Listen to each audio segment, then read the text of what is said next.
Welcome back, it's Christine again with the Artist Pod, and today we'll be talking about how to draw a rat. As always, I'm using a Wacom Intuos Pro tablet, and I'm drawing straight into Photoshop. So, let's get arting. Alright, so here's the rat. So we're going to get started.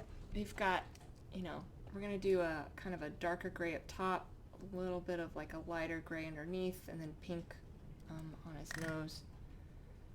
Sometimes you can see the lips. I think though for effect, especially since this is a cartoon style, I'm not going to have the pink down here. I'm going to allow this just to be the lighter gray. So we're going to start with the darker gray. Down here, usually I do straighter lines, but right by the nose on the rat, like right at the tip, there's a lot of like little loose hair. So as we come off, I'm going to straighten that out and pull it out. Typically what I do when I'm drawing any animal is from the nose, I'll aim one section for just the inside corner of the eye, and then whatever's going underneath that point will be aimed down under the eye, right? Change that for direction to going down, and whatever is above will be angled up. Around the eye I'm being careful, and then of course we have the eyelid as well. Right, so we angle this down and then straight off the back side of the eye, whereas we have all of this coming down. That's then going to meet that hopefully better than what I just did. And angling that off, and then whatever's here in the middle just goes straight up. And then sort of blending that together, right? As I move up, I'll readjust what's hitting where so that it all kind of is a seamless transition from the straight of going up to that angled as we're coming off to the side, and then leaving a gap for the eyebrow. So same thing on this side, right? Have that section that's going straight towards the corner, and then angling up, and down here angling down. Again, being careful by the eye because it's one of the first things we look at. And then angling everything else in between. That helps avoid line conflicts, right? And just like before, we have the eyelid to be careful. I keep wanting to call it eyebrow. That's why I keep stopping every time I get to it. I'm like, what's that word? It's like I've never talked about anatomy before in my life. Yes, the eyelid, and then we leave the gap for the eyebrow, right? And then sort of blend it together, right? So as you look at it, you couldn't tell that there was a decision over where the hair should go. It just kind of looks like it's a little bit more natural, right? If I pop that off, it doesn't look like anything is out of place. Once we add shadows and highlights, that'll be more pronounced. So I'm going to pull this down a bit because I need to figure out where to cut off the where the lighter gray is going. It's going underneath, so I'm going to have some darker gray up top. Because of the angle, I am doing a deeper sort of cheek than usual. Whatever I do on one side, I just need to mimic on the other. So it's okay wherever I'm cutting it. I just want to make sure compositionally it's a good choice and it looks okay. So probably about here, right? And then everything else would be that kind of lighter gray, except what's coming down here, right? And so everything else is just kind of coming straight off these points, including off to the edge. So I'm going to finish out the dark gray, and I'll be right back.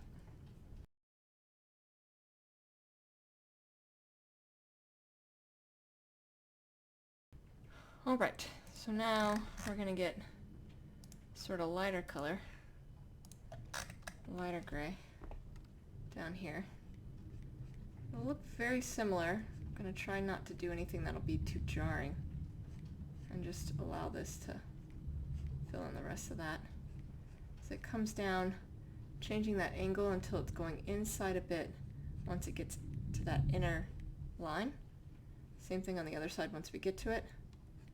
Otherwise coming straight off the nose, right, as we come down here, angles in, because that it's looping in, right?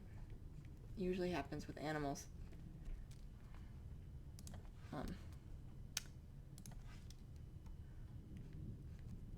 You know, as you get towards that middle, you'll see that the angle of the hair tends to loop on the inside. But otherwise, it's going to be same as before, coming straight off the nose. And then for the chin, right, you want to go straight down. And then on either side, you can sort of loop it just a little bit, right? This helps avoid line conflict. So I don't want to loop this at the beginning because then it won't really have any idea of what to do. But as long as I have a center point, it won't, I won't be running my lines into each other. It won't really cause a problem when you're adding highlights, but when you're in areas you're doing shadow, it does, since all of those lines sort of stand out more.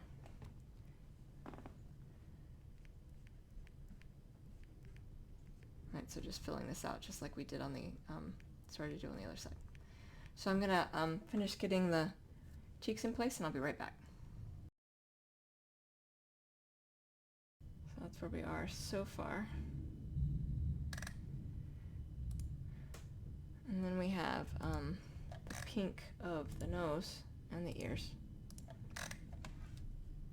So just like with the chin, middle, we're going to come straight down.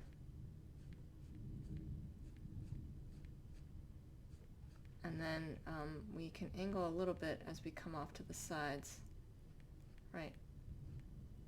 And then we'll change that angle typically for that nostril and then come up. It's the same thing I do for like dogs and stuff. Come up here. Same thing over here. Changing that angle as we come down. Bringing that up.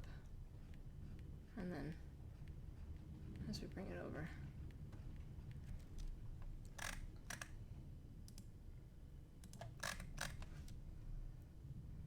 And then for the ear,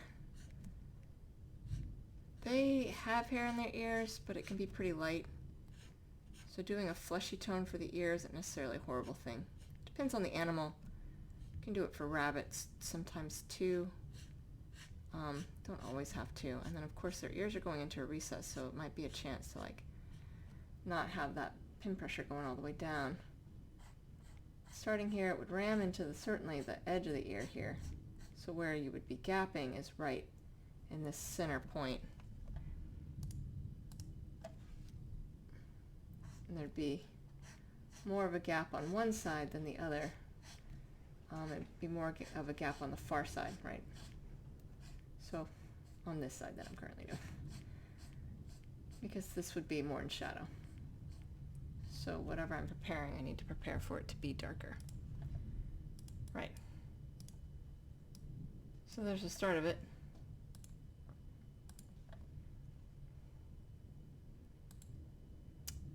And now we'll get started with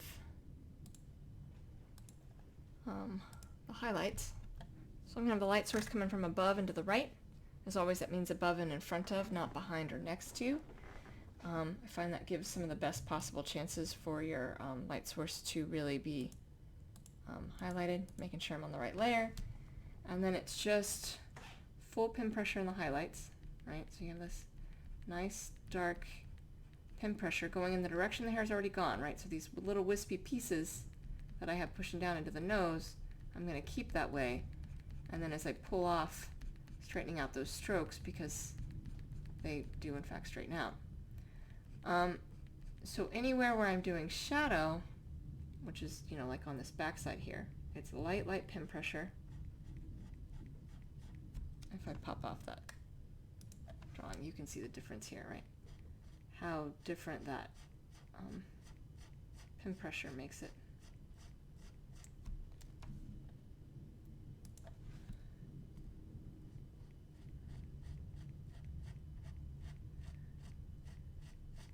So, right, it'd be fully on this back side. Gonna add a little bit of highlight by the eye, under the eye, but giving this sort of backside away from the highlight a nice big shadow, and there'd be shadow on all edges. That's how we indicate the object is round, and that's dependent on your light source position, but if it's above and in front of,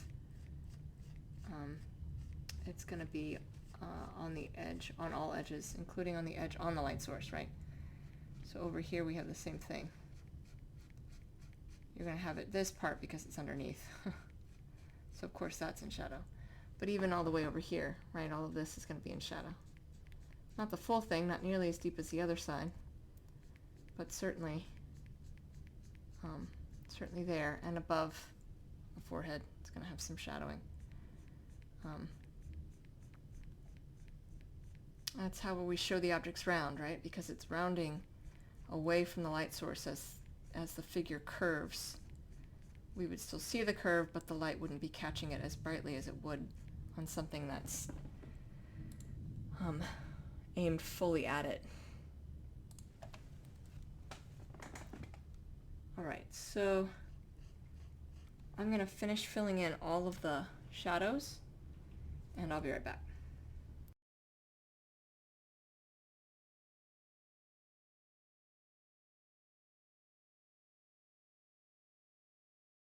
So then the rest of that dark gray will be in highlight.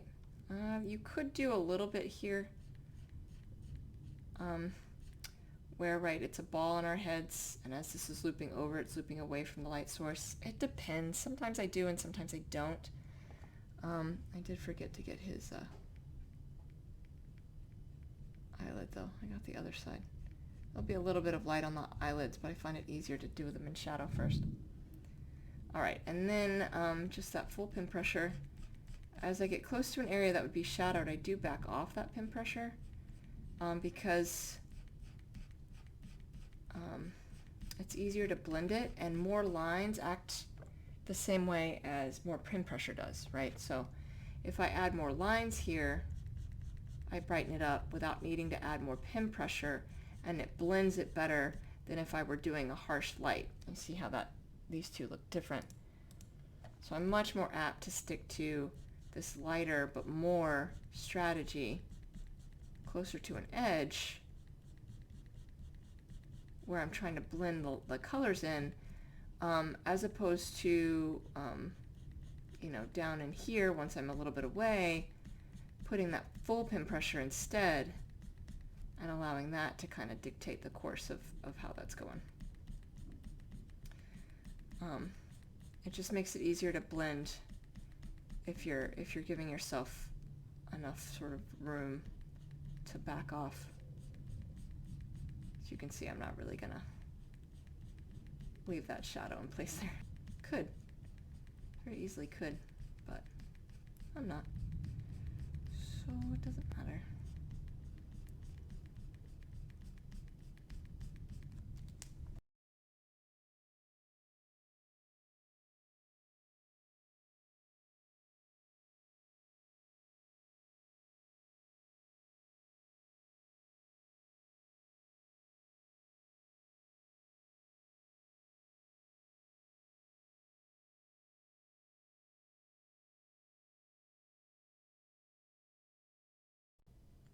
All right, so now we have that darker color done. We're going to get this lighter one done. So once again, right, we're going to have the shadowing. So shadowing on the back side of the cheeks, right, because that's kind of a hump. There's a noticeable gap in between that and where the rest of the face is kicking in. You can lessen out how much that happens, and then of course as we circle under, you know, underneath there's going to be that lighter pin pressure. Is it still shadowing under here? Trying to make sure it's not a jagged edge like I just did though.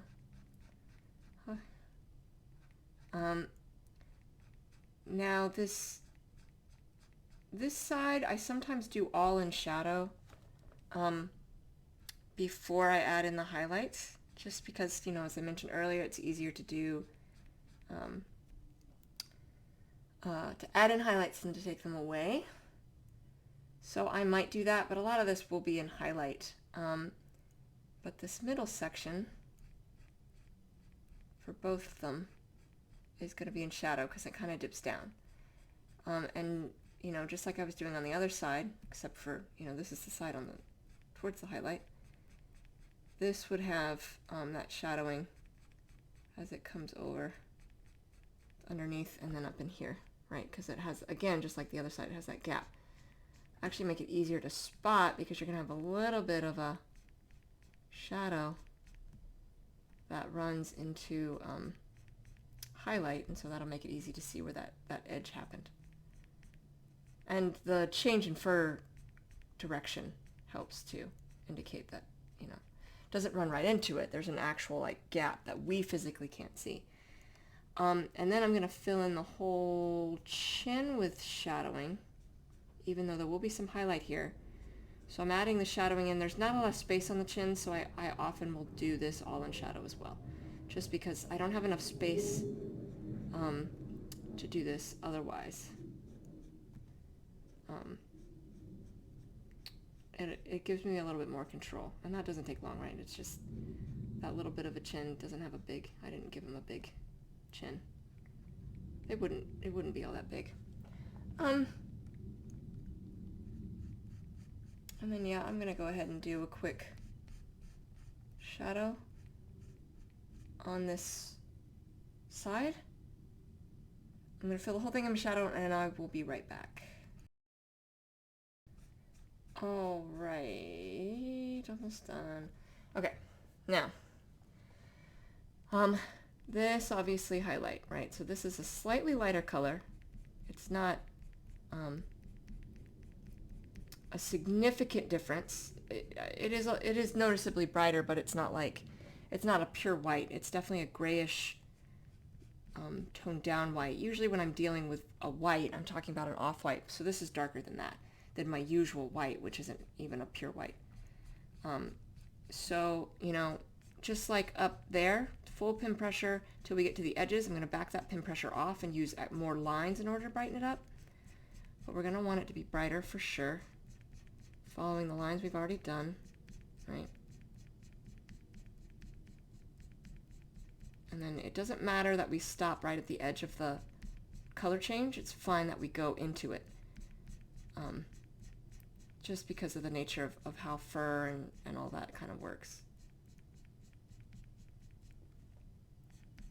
Right, so pushing that in, I can do full pin pressure till I get close, and then back it off and allow more pin strokes to take over how much brighter we're making it, because then the pin stroke isn't thick, and that makes it easier to blend with the shadows, right? So when I do the chin and the other side, it'll just be using the extra pin strokes. I won't be changing how hard I'm pressing, because I've already done the shadowing in, right? So all of that is just extra pin strokes to create the highlight, which just, again, it just makes it a little easier to do it that way. So I am going to do all of that, fill in those highlights on both sides, and then on the chin, and I will be right back.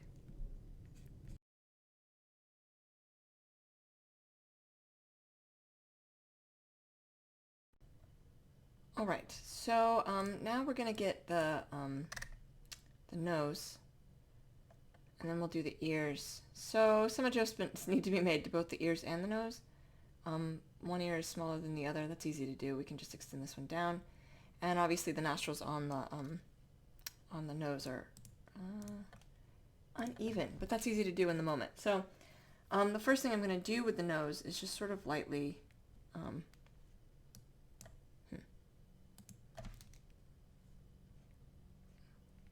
sorry, for a second it didn't seem like it was recording my strokes, but maybe I was just crazy.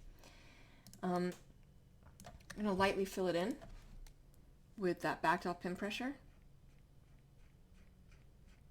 and then we'll do, I'll add the highlights after that. So I'm going to get the nose all the way filled in with this backed off pin pressure, and I will be right back. Alright, so now I'm going to make a quick adjustment to this nostril on this side. It's just a matter of pulling this up a bit. Yeah, there we go.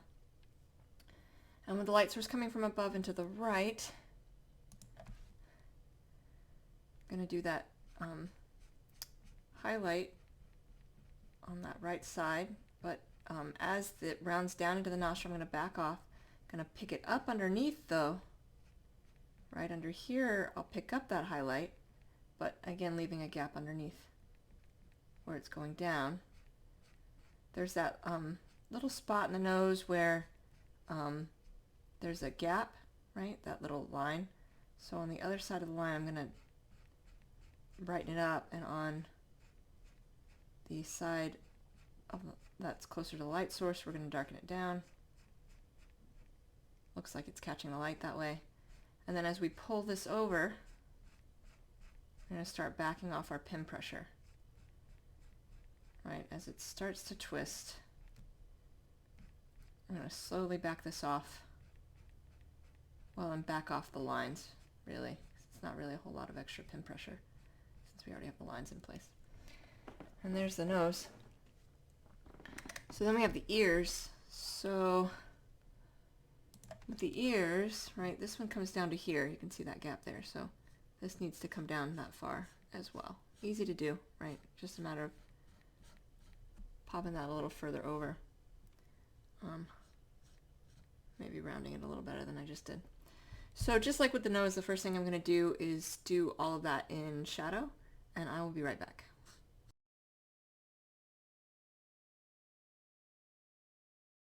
So on the left side, you'll notice that I didn't fill it in nearly as brightly as on the right side. And that's because this side's in more shadow, so I want to make sure that gap is bigger. You know, there's more of a shadow here. But even still, we're going to add a little bit of highlighting to it. Not much, because it's kind of going into a gap, but just a little, where there would be some variation in how the ear is catching the light, depending on how the ear is turned. You know, you'd have some of that before it kind of goes down into the abyss of the ear canal.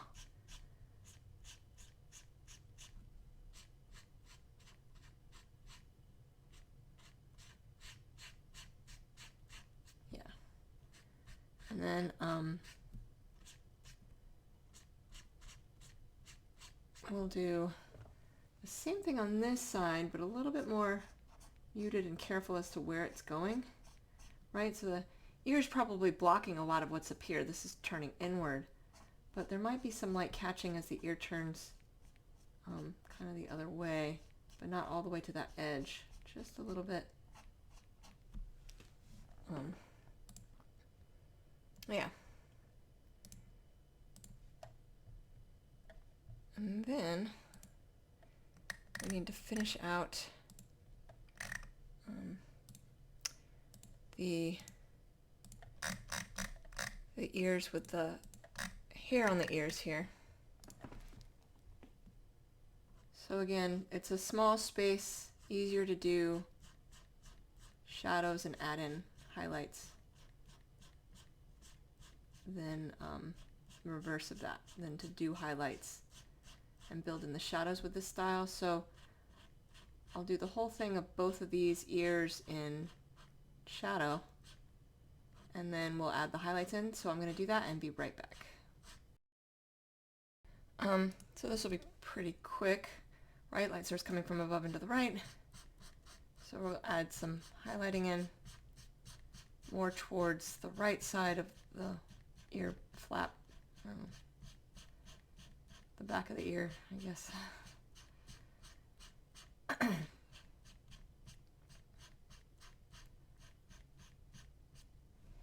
And then over here, we'll add it more towards, the right side again. So more towards the back instead of the front of the back.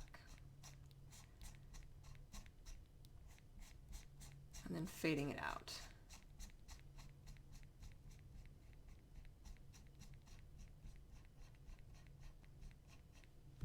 Yeah. Okay.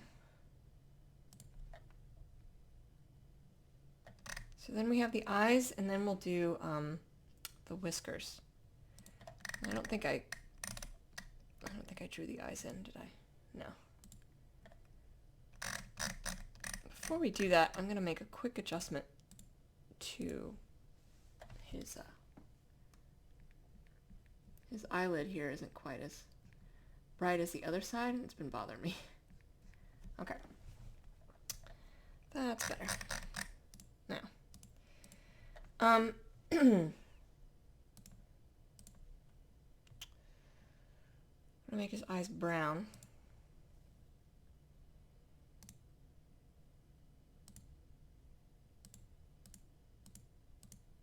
Because most animals' eyes are brown.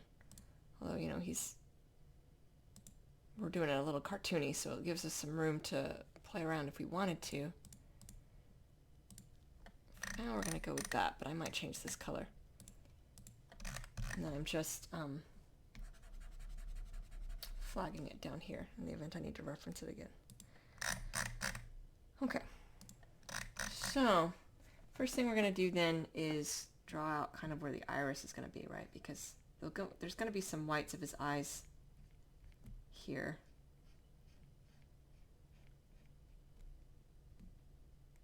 So I just want to be sure that it's roughly the same on both sides.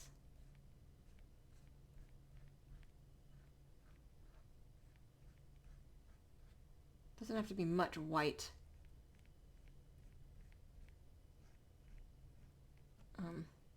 If any. And then we're going to draw out the pupil, making sure that he's looking at us. Which means you want to be a little bit on the inside of the eye.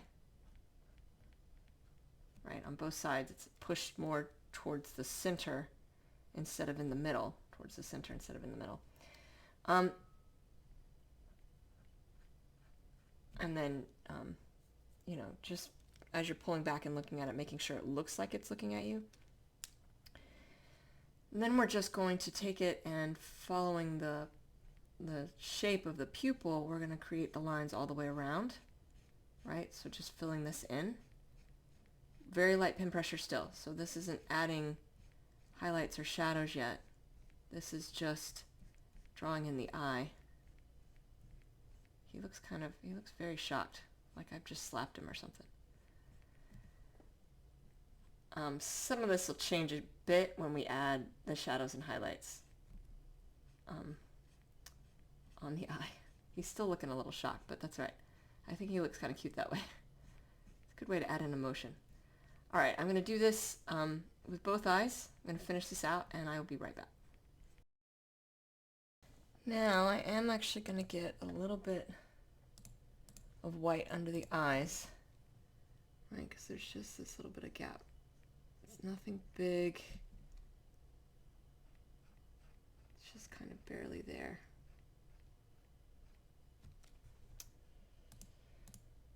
And my stray lines, especially with white, will really be noticeable, so I'm trying not to do that. Same thing over here. I do just this little bit of white. Don't have to. Honestly, I could have done this whole thing as brown. I don't think that would have mattered, but here we are. Okay.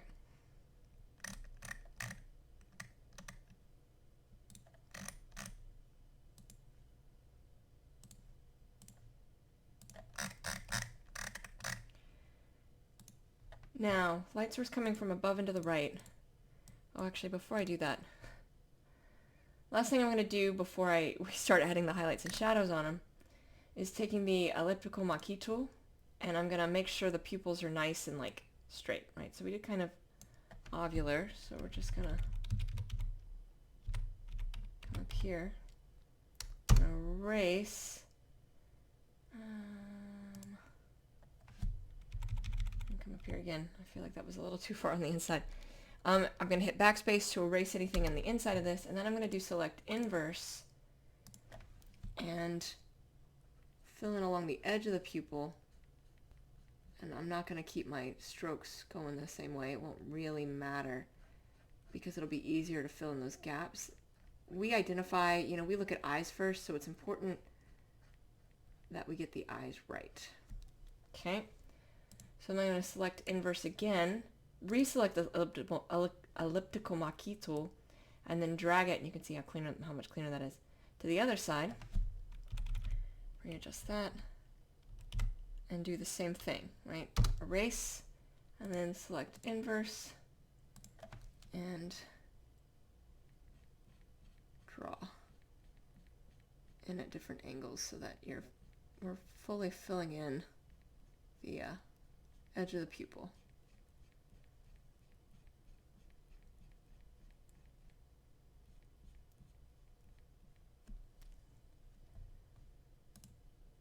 I'm actually going to take it and drag it back. Oh, we're going to leave it there for a second. There's a big gap right here. Okay.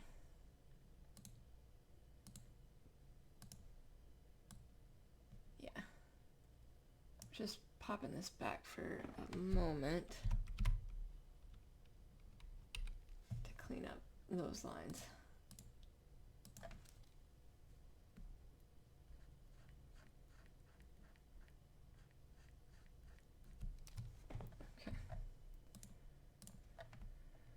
There we go. Okay, now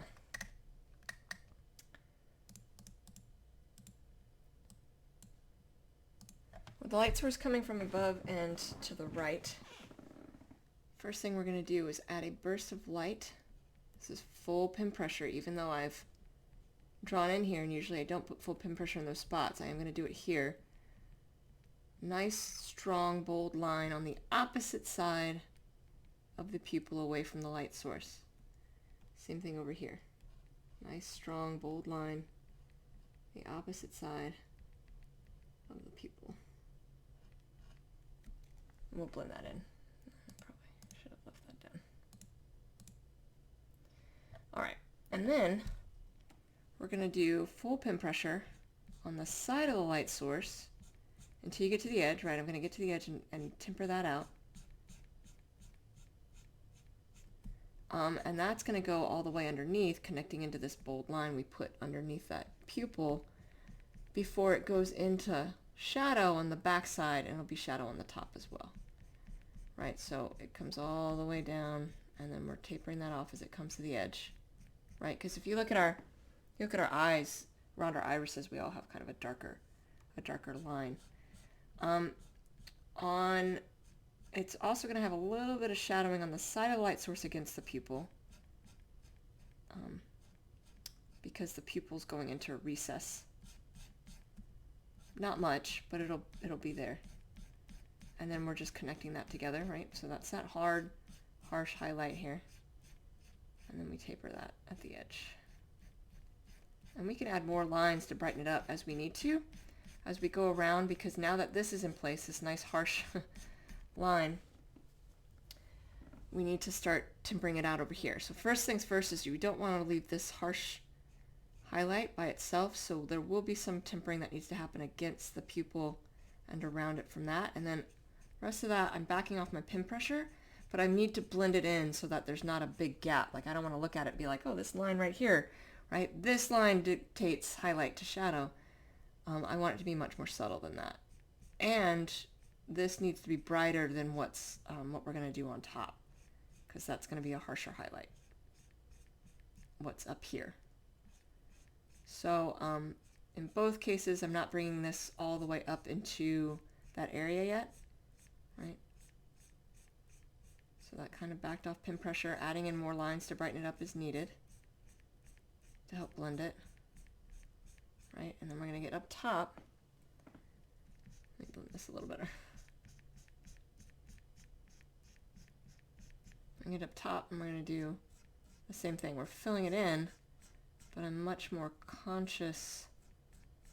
I need to blend it, so up right through here, it'll blend better, but being much more conscious of the fact that this is going into more of an extreme shadow. Because you have the eyelid, the top of the eye, blocking the light. So this would be a nice big shadow from that, from the eyelid. When I'm drawing more realistically, I often leave this as pure black, but when I'm being a little bit more cartoonish like this, the eyes are bigger and it looks strange to leave just this giant black abyss, so I often will fill it in. Even on owls, when I'm drawing more realistically, I'll often do it for owls too, because their eyes can be comically big, and so you don't want that to sort of stand out too much. All right. So I'm going to brighten the highlight up a little bit. Clean these up.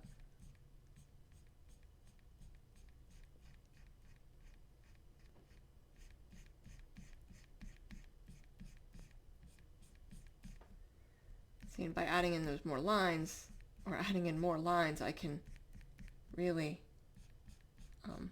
brighten up a highlight, which leaves me room to brighten up this backside a little bit to help it stand out a little bit, help blend it in a little bit more too. And this is clearly brighter, but well, helps if I don't draw within the pupil.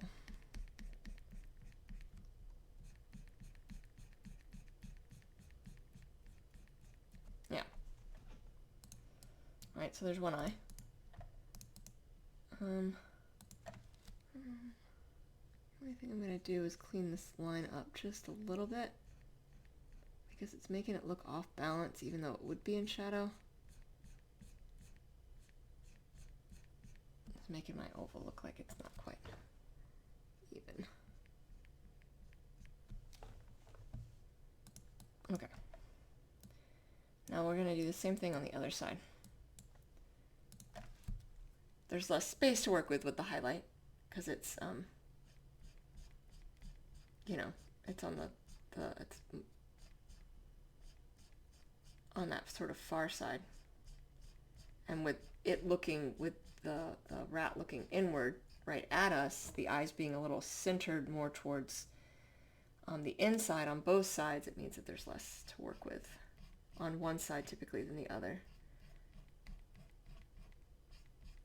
But same thing, right? We're going to have that come down, and underneath edge is going to be in shadow, but all of that is still going to be in a highlight that's connecting back in. And then we're going to get to the back side, which is sizable, and that's going to be the shadow.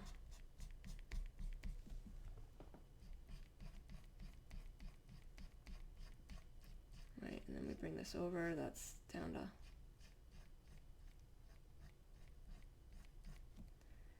and we also want to make sure that, you know, we're fading out that line against the pupil, and then as we bring this over, all of this is more faded.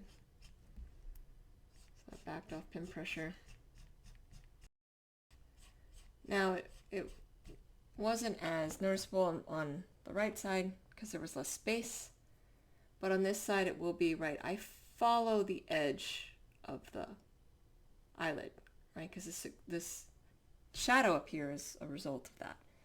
So as I'm drawing this down, I'm mindful of the angle, right, that we're coming down, and that's where it's going to dictate my highlight into shadow from the top. So when I'm leaving it as black, I do the same thing, right? I leave that gap in that shape. I'll brighten this up a little bit and we'll get the top. A little bit more careless with the bottom, but that's fine. I knew it was going to fill in because we're going to fill this in just as much as we did on the other side. Bring this in closer as well.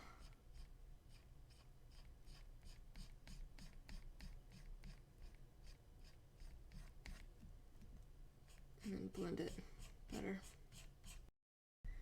And then just like before, right, we're going to go into that shadow up top. We're going to have that little bit of blending on this side.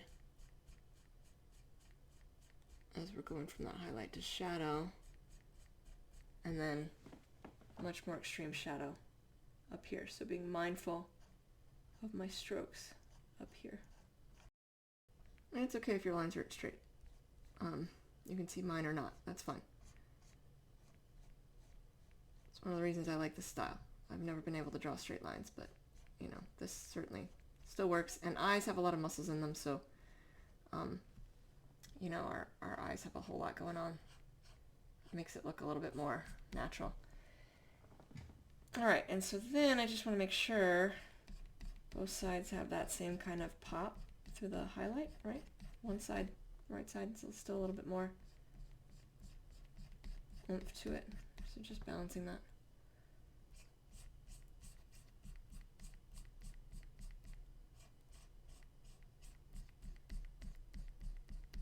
Right. Okay. So,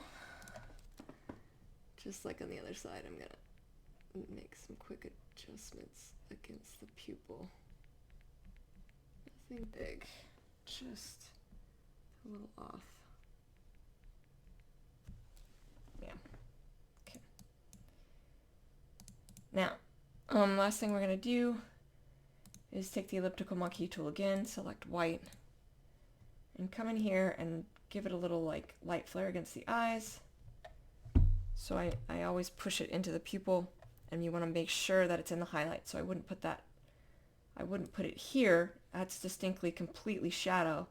It would be where the light's hitting the eyes, so it needs to be where there's still highlight against the iris, and we're just going to fill it with the foreground color. And then drag it over and do the same thing on the other side, roughly at the same height. So it doesn't have to be the same height in the composition.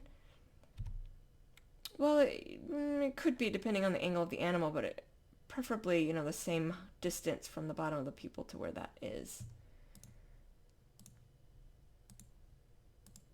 All right, so there we go. Now we could add whiskers, which we'll do in white, it's already selected. So the whiskers are just kind of, you know, I'm drawing from my shoulder. I'm going to make these sort of swoops, these really quick lines. Not a lot of pin pressure. Ooh, that was fine, but it went off the edge of my canvas, so I'm going to go back. But like that, right? And it's fine if they come up. They can go through the eye. Bunch together, different sizes, coming all the way down. You don't want a single whisker typically. You'll want like a cluster of them, and I'm not putting a lot of pin pressure here. They can be somewhat different shapes and places. They can be clustered up. You can make as many as you want. Just start it from, you know, the cheek, and as you go, you're going to re-angle yourself. You know, up here I'm going up, coming out to the side, still with that kind of loop. Whatever you do on one side, you do on the other. So same thing over here. Drawing from that shoulder, doing the same kind of thing. Not off the edge of the canvas.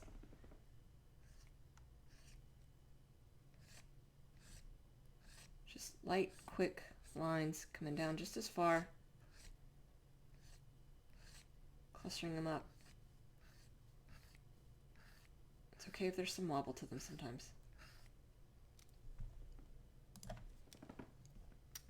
This side's a little harder for me to draw on, so sometimes it takes a little longer to get it just looking right. All right, there we go. And I think whiskers in particular, I'm going to add one more going through the eye. Can do a lot to add a lot of detail. It seems like a simple thing because it doesn't take long to do, but they really can enhance a subject without having to do much more, because sometimes it's all in the little details that it really can make it pop. But yeah, there's a rat or mouse. Alright, so that's how you draw a rat. I hope that was helpful. In the floating nether next to me, I have other videos of art tutorials I've done, and I will see you all soon. Thank you so much. Take care.